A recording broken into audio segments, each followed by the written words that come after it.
Before the world ever marveled at the magnificence of Angkor Wat, there was Preah Vihear, high above the clouds, clinging to the edge of a cliff in the Dang Rek Mountains. This temple is more than stone and stairways.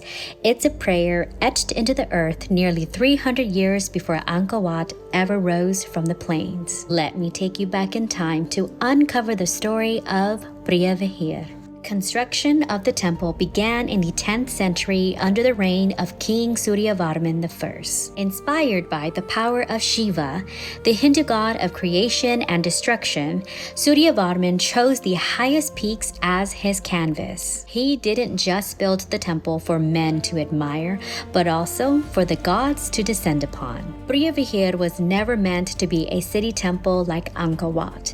Instead, it was a spiritual retreat, a mountaintop sanctuary, a place where kings, priests, and pilgrims would climb for grace. Spanning over 800 meters in length and following the natural incline of the mountain, Preah Vihear's design is unlike anything in Khmer structure. There are 5 majestic kaporas, also considered gateways, each representing a spiritual threshold that pulls the soul upward toward the main sanctuary. It's not just architecture, it's cosmic choreography, with each stone representing a breath and each carving representing a hymn. And while Angkor Wat would later stun the world with its symmetry and scale in the 12th century under Suryavarman II, Preah Vihear had already whispered its sacred story across the ridgelines for centuries. The 2 Khmer kings who are mostly tied to Preah Vihear is Suryavarman I and Suryavarman II.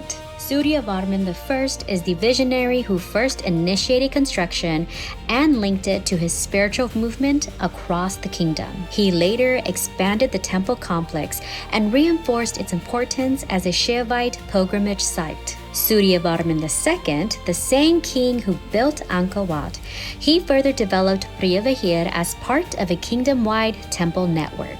Both weren't just ordinary kings, they were considered god kings. And this temple, with its cliffside altar reaching the heavens, was their sacred offering. And although history doesn't record many female figures directly linked to Preah Vihear, many scholars believe the temple's inscriptions, some of which mention queens, royal priestesses, and donors, reflect the hidden presence of women in its spiritual upkeep. In Khmer belief, the land and fertility were often personified as feminine, suggesting that the temple wasn't just for warlike gods, but rather for divine balance. As centuries passed and empires fell, jungle vines slowly crept between the stones. And then came the French, who carved colonial borders between Siam, now Thailand, and French Indochina, now Cambodia. In 1904, a controversial map placed Preah Vihear on Cambodia's side,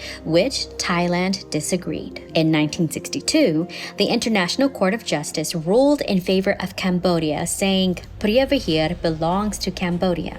But that didn't end the struggle. In 2008, when UNESCO named Preah Vihear a World Heritage Site, violence erupted again. Bullets pierced through the temple. Soldiers fought over stones that once welcomed sages, and yet Preah Vihear still stood. To Cambodians, the temple is a symbol of resilience, reverence, and roots. To many Thais, it is a shared chapter of heritage lost to maps. To Southeast Asia, it is a cultural crown jewel, a surviving soul of the ancient Khmer cosmos. Preah Vihear isn't just a temple, it is a testament to the dreams of kings who believed divinity could be reached, to the ancient architects who built poetry into stone, and to the people who continue to fight for memory in a world that forgets too fast. So let's not remember Preah Vihear only through conflict. Let's remember it through connection, through stories, through teaching our children what still rises from the earth when everything else has fallen.